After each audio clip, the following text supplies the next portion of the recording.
करबला जीवा की थी अर्ज़ो समा रोई दिनू। बिस्मिल्लाहिर्रहमानिर्रहीम। तमाम तारीफ़ूं अल्लाह जे लाइ जेको हर शइ जो मालिक ऐं ख़ालिक आहे।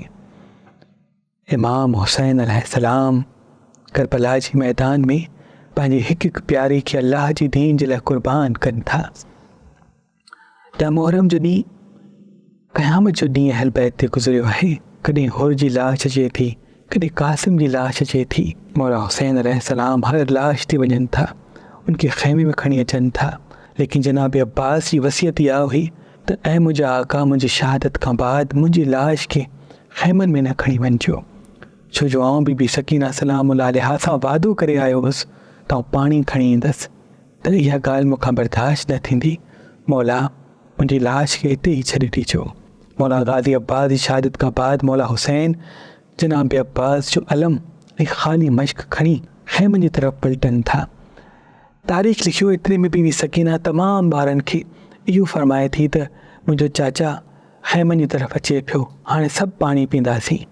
जी मौला हुसैन ख़ैमे में आया, बीबी सकीना ॾिठो त रत सां भरियल अलम आहे, ख़ाली मश्क आहे, लेकिन चाचा अब्बास कोन्हे। मौला हुसैन बीबी सकीना जो मथो चुमी करे चवनि था, सकीना अॼु अगरि तूं पंहिंजे नाना जे दीन जे लाइ प्यासी कोन रहे त रोज़े महशर तुंहिंजे नाना जी उम्मत प्यासी रहंदी। बीबी सकीना मौला हुसैन खे सीने सां लॻाए चयो, बाबा अगरि मुंहिंजे प्यासे रहण सां मुंहिंजे नाना जी उम्मत खे हौज़ कौसर मिलंदो त क़यामत ताईं प्यासे रहण लाइ तयारु आहियां। एतिरी में अली अकबर मौला हुसैन खां इजाज़त खणनि था ऐं चवनि था, ऐं मुंहिंजा बाबा सभु तव्हांजे चांहि वारा शहीद थी चुकिया आहिनि, हाणे मूंखे बि इजाज़त ॾियो, ऐं पंहिंजे पाण खे पंहिंजे बाबा जे मथां क़ुर्बान करियां। इमाम हुसैन जनाब अली अकबर खे ॾिसी फरमाइनि था, ऐं अकबर जॾहिं तुंहिंजे नाना हिन फ़ानी जहान खां भुरको मटाए छॾियो त आउं बार बार अलाह खां दुआ घुरंदो हुउसि त ऐं मुंहिंजा अलाह मूंखे मुंहिंजे नाना जी ॾाढी यादि अचे थी। ऐं दुआ घुरंदो हुउसि त ऐं मुंहिंजा अलाह मूंखे अहिड़ो पुटु अता कर जेको तुंहिंजे रसूल जी शबी हुजे, हम शक्ल पैगंबर हुजे। ऐं अकबर अॼु आउं अलाह जी दीन जे लाइ तोखे बि क़ुर्बान करियां थो। अली अकबर तमामु बीबियुनि खां अलविदा करे मैदान में अचनि था ऐं अची चवनि था, ऐं ज़ालिमो छा तव्हांखे ख़बर न आहे तव्हां कंहिंजो रस्तो रोकियो आहे? आउं उन हुसैन जो पुटु आहियां जंहिं हुसैन जे लाइ मुंहिंजे नाना रसूलुल्लाह सल्लल्लाहु अलैहि वसल्लम फरमायो हो, हुसैन मिन्नी वाना मनल हुसैन, ही हुसैन मूं मां आहे, आउं इन हुसैन मां आहियां। अॼु उन हुसैन जे साथियुनि खे तव्हां शहीद करे छॾियो, उन्हनि खे प्यासो रखी वेठा आहियो, उनखे क़त्ल करणु चाहियो था। फ़ौज यज़ीद ज़ोर ज़ोर सां खिली करे चए थी त असांखे यज़ीद हुसैन जे सर जे बदिले दुनिया जो एतिरो माल ॾींदो त असांखे आख़िरत तक यादि न हूंदी। बिलाख़िर जेको जेको अली अकबर जे क़रीब अचे थो उहो फिनार थींदो वञे थो। ज़ालिमनि चयो, ही अली जो शेर आहे, अली जो पोटो आहे, हिन खे शहीद करणु ॾाढो ॾुखियो आहे, मिली करे हमिलो करियो। जेके फ़ौज यज़ीद में वॾा वॾा बहादुर हुआ उहे लश्कर जी सूरत में अचनि था, अली अकबर ते हमिलो कनि था। एतिरे में हिकु ज़ालिम अली अकबर जे सीने में बर्छी लॻाए उहा बर्छी टोड़े छॾे थो ऐं इमाम हुसैन जी तरफ़ ॾिसी करे चए थो, ॾिसो था हुसैन हाणे इहा बर्छी पंहिंजे पुट जे सीने मां कीअं थो कढे। जीअं बर्छी अली अकबर जे सीने में लॻी, अली अकबर बावाज़े बुलंद चवनि था, ऐं मुंहिंजा बाबा हुसैन मुंहिंजी मदद करियो। अली अकबर जीअं घोड़े जी ज़ीन त ज़मीन ते अचनि था, इमाम हुसैन लश्कर खे चीरे करे अली अकबर ताईं पहुचनि था। ॾिसनि त अली अकबर अल्लाह जे ज़िक्र में मसरूफ़ आहिनि ऐं उनजो हथु सीने ते आहे। इमाम हुसैन अली अकबर जो सर गोद में रखियो। एतिरे में ॾिसनि था अली अकबर जी सीने में का तकलीफ़ आहे ऐं हथु सीने तां हटाए कोन थो। एतिरे में अली अकबर चवनि था, बाबा मुंहिंजी सीने में ॾाढी तकलीफ़ आहे। मौला हुसैन जीअं अली अकबर जो हथु हटाइनि था, ॾिसनि त बर्छी अली अकबर जे सीने में लॻल आहे। इमाम हुसैन जूं अखियूं नम थियनि थियूं ऐं आसमान जी तरफ़ ॾिसी करे चवनि था, ऐं ॾाॾा इब्राहिम ॾिसो अॼु आउं पंहिंजे इस्माइल खे कीअं थो अलाह जे लाइ क़ुर्बान करियां। हिकु हथु करबला जी ज़मीन ते रखनि था, ॿिए हथ सां अली अकबर जे सीने जी बर्छी खे झलनि था ऐं अल्लाह अकबर जी जीअं बर्छी छिकनि था। अली अकबर मौला हुसैन अलैहिस्सलाम जे गोद में तड़पण शुरू थी वञनि था। इमाम हुसैन अलैहिस्सलाम बार बार फरमाइनि था, रिज़न बे क़ज़ाए ही व तस्लीमन अमरे ही, ऐं अल्लाह मुंहिंजे अकबर जी क़ुर्बानी क़बूल कजां। ऐं अल्लाह मूंखे अगरि तूं 1000 अकबर ॾीं हा ऐं पंहिंजे नाना जे दीन जे मथां क़ुर्बान करे छॾियां हा। अली अकबर जी लाश इमाम हुसैन इस्लाम ख़ैमनि में खणी अचनि था। सभु बीबियूं अली अकबर खे ॾिसी ज़ारो क़तार रोइनि थियूं। मौला हुसैन एतिरे में ख़ैमे खां ॿाहिरि अचनि था ऐं फ़ौज यज़ीद जे साम्हूं अची आख़िरी हुज्जत तमामु कनि था। फरमाइनि था, ऐं ज़ालिमो, आऊं हुसैन आहियां, उहो हुसैन जेको अगरि नमाज़ जी हालत में पंहिंजे नाना जी पुश्त ते सवार थी वेंदो हुउसि त मुंहिंजो नाना सजदे खे तूल ॾेई छॾींदो हो। उहो हुसैन जंहिंजे लाइ हर हिकु असाब खे मुंहिंजो नाना ॿुधाईंदो हो त अगरि इन हुसैन ते को ॾुखियो वक़्तु अचे त हिन जो साथ न छॾिजो, हिन जो साथ ॾिजो, छो जो हुसैन जो साथ ॾियणु मूं रसूल जो साथ ॾियणु आहे, मूं रसूल जो साथ ॾियणु अल्लाह जो साथ ॾियणु आहे। ऐं ज़ालिमो, छो था मूंखे शहीद करणु चाहियो? असां आले रसूल मां एतिरो ई तंग आहियूं त मुंहिंजो रस्तो छॾियो ऐं अरब खां कई मील परे वञी पंहिंजे बचनि खे राहींदसि। फ़ौज यज़ीद ज़ोर ज़ोर सां खिली करे चए थी, ऐं हुसैन, तोखे क़त्ल करणु असांजे लाइ रे जी हुकूमत आहे, तोखे असां कीअं था छॾे सघूं? इमाम हुसैन अलैहिस्सलाम आसमान खे ॾिसनि था ऐं चवनि था, हल मिन नासिर यंसुरना, आहे को मूं ग़रीब जी मदद करण वारो? तॾहिं मौला हुसैन अलैहिस्सलाम इहे ग़ुरबत भरिया अल्फाज़ चया, तारीख़ लिखियो, ज़मीन हिली वई, आसमान तड़पी वियो। एतिरे में पींघे में सुतल अली असगर पंहिंजे पाण खे झोले तां किराए छॾे थो। ख़ैमनि में क़यामत जो मंज़र बर्पा थी वञे थो। इमाम हुसैन ख़ैमनि जी तरफ़ अचनि था। बीबी रुबा फरमाए थी, ऐं मुंहिंजा आका, जीअं तव्हां हल मिन नासिर यंसुरना जी सदा बुलंद कई त आहे को मूं ग़रीब जी मदद करण वारो? पींघे में अली असगर पंहिंजे पाण खे झोले तां किराए छॾियो आहे। एतिरे में इमाम हुसैन अली असगर खे ॾिसनि था, सीने सां लॻाइनि था, चहिरो चुमनि था ऐं मैदान में खणी अचनि था ऐं चवनि था, ऐं ज़ालिमो, अगरि तव्हांजी जंग आहे त मूं हुसैन सां आहे। हिन मुंहिंजे मासूम 6 महीननि जे बचे तव्हांजो छा क़सूरु कयो आहे? 3 ॾींहंनि खां मुसलसल प्यासे रहण जे करे हिन जी माउ जो खीरु ख़ुश्क थी वियो आहे। ऐं ज़ालिमो, हिन मुंहिंजे मासूम बचे खे थोरो पाणी ॾियो। जीअं मौला हुसैन इहो फरमाइनि था त फ़ौजी यज़ीद ज़ोर ज़ोर सां खिली करे चए थी, ऐं हुसैन, पाणी तूं ख़ुदि पींदे ऐं तूं ॻाल्हि बार जी थो करें? अगरि वाक़ई तुंहिंजे 6 महीने जे मासूम खे वञ लॻी आहे त हिन खे छो असां खां ख़ुदि पाणी घुरे? एतिरे में इमाम हुसैन अली असगर खे चवनि था, ऐं असगर, पंहिंजे नाना जी उम्मत खां पाणी घुर। अली असगर फ़ौजी अशकिया जी तरफ़ मुखातिब थी पंहिंजे मासूम लबनि खे हलाए करे चवनि था, ऐं मुंहिंजे नाना जी उम्मत, आउं 3 ॾींहंनि खां प्यासो आहियां, मूंखे पाणी ॾियो। अली असगर जा मासूम लब जॾहिं हिलिया ऐं मासूम आवाज़ जॾहिं फ़ौजी अशकिया जे कननि ते पहुती, तारीख़ लिखियो त सोग बर्पा थी वियो। वॾा वॾा बहादुर रोइण शुरू थी विया। एतिरे में उमर बिन साद चयो, अगरि असगर ॿिए दफ़ा पाणी घुरियो, ईअं न थिए त फ़ौजी यज़ीद में बग़ावत थी वञे ऐं सभु हुसैन जो साथ ॾियणु शुरू थी वञनि। हुरमला फ़ौरन तीर खण ऐं अली असगर जो निशानो ठाहे इनखे शहीद करे छॾ। तारीख़ लिखियो, उहो तीर जंहिं तीर सां जानवरनि जो शिकार थींदो हो, जिन जा 2 मुंहं हुआ, उहो अली असगर जो निशानो वठी अली असगर खे हयो वञे थो। तीर एतिरो वज़नी हूंदो आहे त अली असगर खे चीरे करे इमाम हुसैन जे बाज़ू में लॻी वञे थो।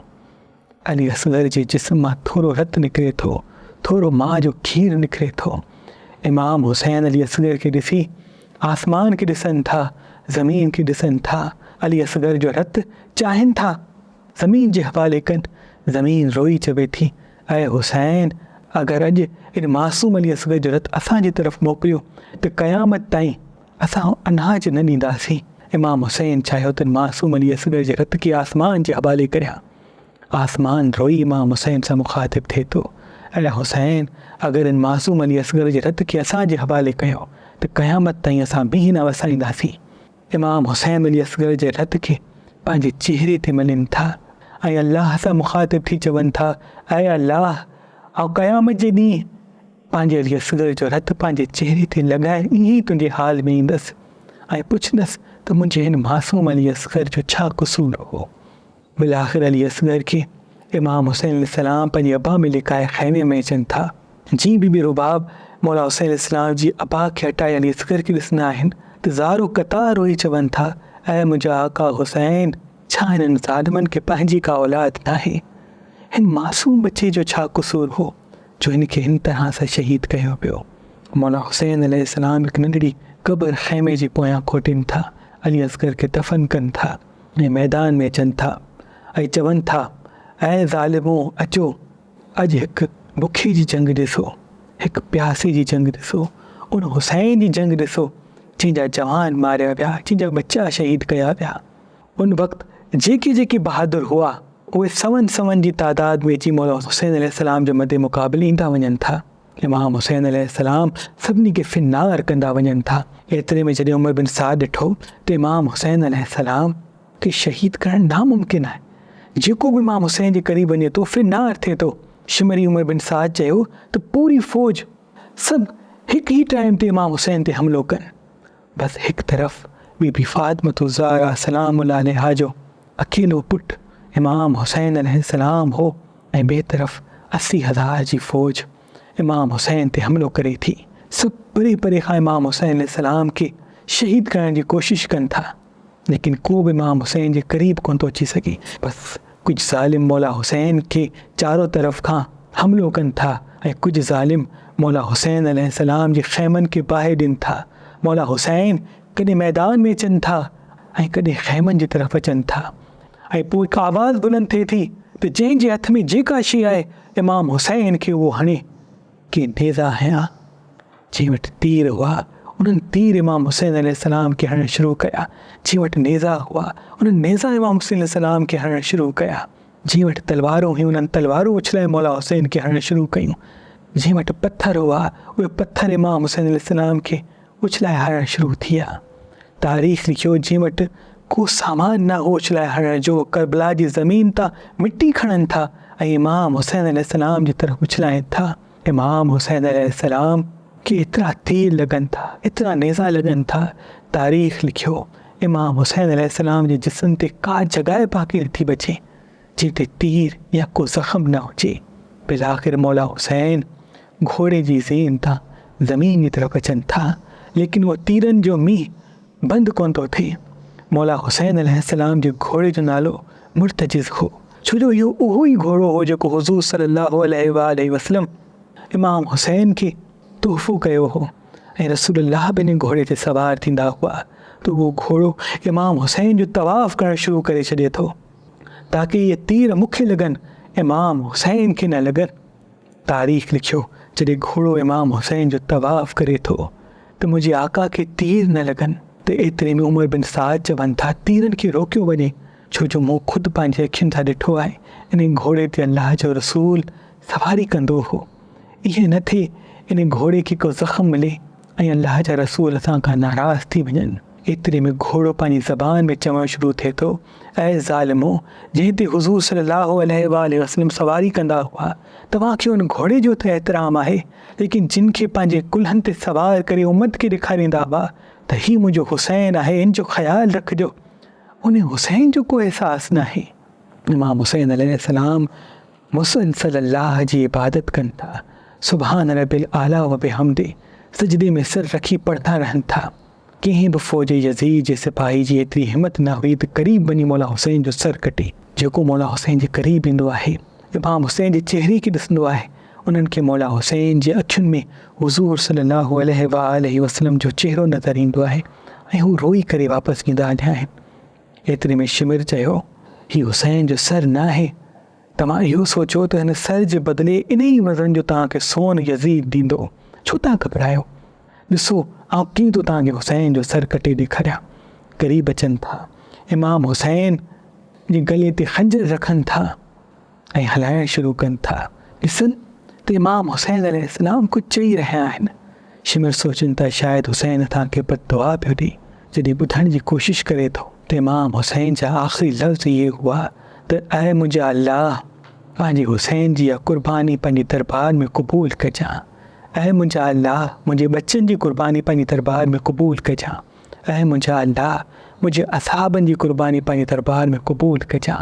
ऐं मुंहिंजा अल्लाह अगरि हीअ हिकु जान न 1000 जानूं हुजनि हा ऐं सभु ईअं ई तुंहिंजे दीन जे मथां क़ुर्बान करियां। शिमिर खिलंदे खिलंदे मौला हुसैन अलैहिस्सलाम जे सर खे तन खां जुदा करे थो पूरी फ़ौज झूमण शुरू थी वञे। इमाम हुसैन अलैहिस्सलाम जे सर मुबारक के नेदे ते सवार करे थो ऐं हुकुम नाफ़िज़ करे थो त ख़ैमनि जी तरफ़ वञो, बीबियुनि खे बेपर्दा करे क़ैद करियो, असांखे सुबजो कूफ़े ऐं शाम जी तरफ़ इन्हनि रसूल अल्लाह जे औलाद जे सरनि खे नेदे ते बुलंद करे यज़ीद जे दरबार ताईं पहुचाइणो आहे। इन्हनि बीबियुनि खे क़ैद करे यज़ीद जे दरबार ताईं पहुचाइणो आहे ताकी असांखे बेपनाह इनाम मिले। सभिनी बीबियुनि जे सरनि तां चादरूं लाहिनि था, बीबी सकीना जो वालियूं नोचनि था, आले मोहम्मद जा ख़याम साड़े उनखे असीर बनाए छॾनि था। तारीख़ लिखियो, हर मोड़ ते बीबी ज़ैनब सलामुल्लाह अलैहा हिकु ई पैगाम आम कयो त मुंहिंजो नाना अल्लाह जो रसूल आहे। ऐं ज़ालिमो, तव्हां असां ते केतिरो बि ज़ुल्म करियो, लेकिन असां इहा गवाही ॾींदासीं त मुंहिंजो नाना अल्लाह जो रसूल आहे, इस्लाम अल्लाह जो दीन आहे, क़ुरान अल्लाह जो किताब आहे। यज़ीद जे ज़ुल्म ते क़यामत ताईं लानत थींदी रहंदी ऐं अल्लाह जे दीन ते हज़ारे मुसलमान ता क़यामत हलंदा रहंदा। बीबी ज़ैनब सलामुल्लाह अलैहा जा उहे ख़ुतबा माण्हुनि जे दिलनि ते एतिरो असरु कनि था त माण्हुनि जे दिलनि में अहल बैत जी मोहबत वधणु शुरू थी वञे ऐं सभु इन शइ खे तस्लीम करण ते मजबूर थी था वञनि त वाक़ई अल्लाह का सवाइ को इबादत जे लाइक़ु न आहे ऐं हुज़ूर सल्लल्लाहु अलैहि वसल्लम उनजा सच्चा रसूल आहिनि ऐं उनजी अहल बैत मज़लूम आहे, उनजी अहल बैत सची आहे। जी हेतिरो ज़ुल्म सही बि अल्लाह जे दीन जे लाइ, पंहिंजे नाना जी रिसालत जे लाइ हिकु क़दम बि पोइते न हटिया। ऐं अल्लाह असांजी इबादत पंहिंजे दरबार में क़बूल मक़बूल फरमा, असांखे करबला सम्झण जी तौफ़ीक़ अता फरमा, असांखे इमाम हुसैन अलैहिस्सलाम जो सचो मञण वारो कर। हिन दुनिया में जेके अहल बैत सां मोहबत करण वारा रहनि था उन्हनि सभिनी सभु दुआऊं पंहिंजे दरबार में क़बूल मक़बूल फरमा। जेके जेके असांखे ॾिसनि पिया उन सभिनी सभु दुआऊं पंहिंजे दरबार में क़बूल मक़बूल फरमा। इन्नल्लाह व मलाइकतहू युसल्लूना अलन नबी या अय्युहल्लज़ीना आमनू सल्लू अलैहि वसल्लिमू तस्लीमा। करबला जीवा कीती अर्ज़ो समा रोई दिनू